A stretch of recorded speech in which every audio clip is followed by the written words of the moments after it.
So, Pokemon games have been experimenting with adding boss battles for a while now.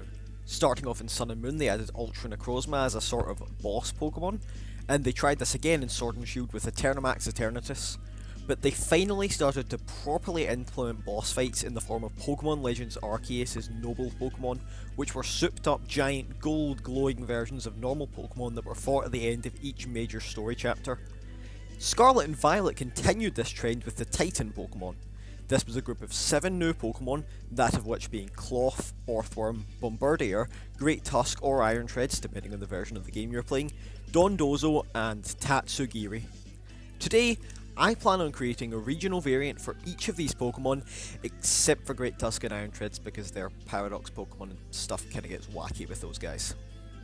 Starting off with Klawf, I'm going to shift the species of crab that it's based on. Regular Klawf is a pure rock-type crab Pokemon, and whilst the exact species of crab it's based on is unknown, it's most likely some kind of terrestrial crab due to it living in mesas with little to no water. For this regional form, I want to base it on the coconut crab. This is mainly due to the fact that regular Klawf has a really nice blue shiny, which reminded me of the coconut crab's typical bluish hue. For this regional form, I'm going to take the idea of the coconut crab literally and turn Klawf's pincers into giant split coconuts. Additionally, the black hairs that cover its body will be switched out for growths of some sort of spiky plant, like aloe vera or foxtail agave. Here is Klawf, the coconut Pokemon. Instead of making its body blue, brown or orange like the coconut crab, I decided to make it a sandy beige colour, more reminiscent of beach sand compared to the original Klawf's red sand texture. Pretty pleased with this design overall. I didn't want to change too much of the original Klawf's design and decided to keep the changes way more minor like Paldean Wooper or Galarian Slowpokes. Next up we have Orthworm. Now, Orthworm is a pure steel type Pokemon based on Earthworms and modern trains, hence its steel typing. Its segmented body with a blue window-like markings are intended to look like the carriages and windows on a train. The 3 holes on its silver portion have long blue arms that can extend out of them, making it more insect-like.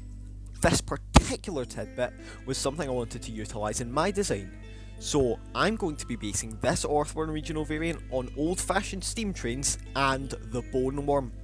Now, the Bone Worm, or zombie worms, they've got quite a few names people tend to call them, are strange looking deep sea worms that attach themselves to the carcasses of fallen animals and devour their bones.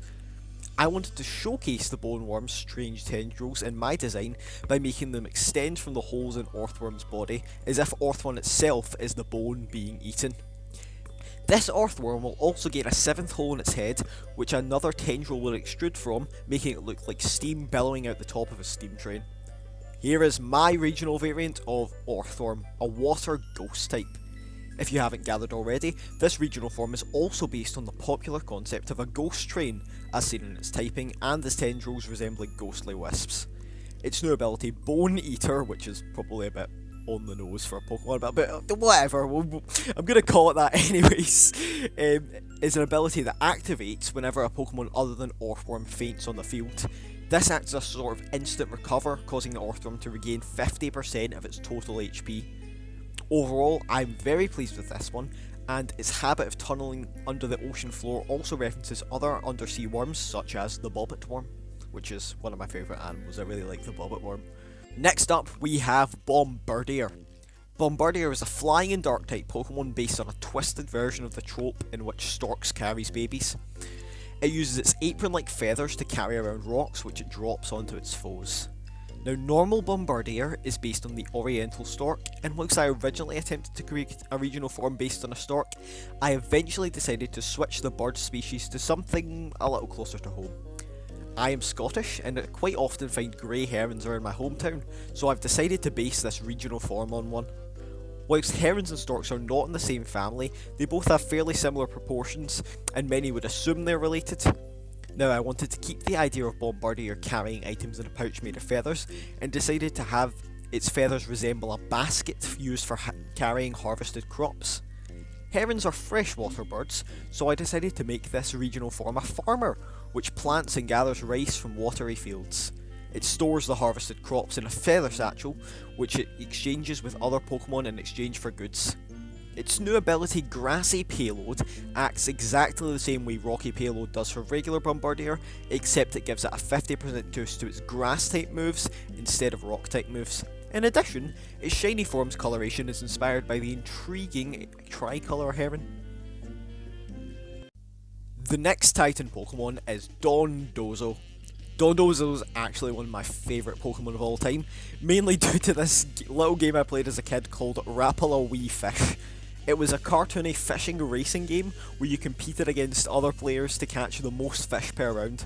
I absolutely loved this game and I played it religiously on my Wii. But the main point I'm trying to get at here is that the catfish in that game was bright blue, like Dondozo.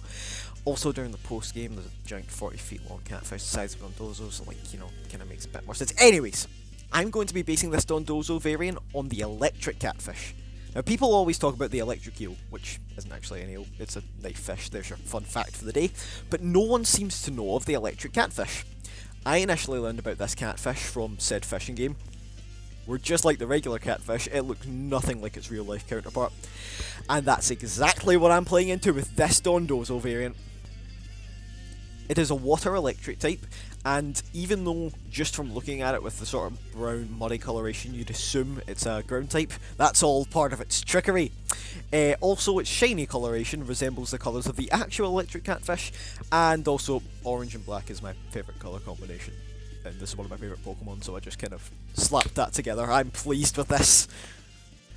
Now, in Scarlet and Violet, Dondozo has a partner.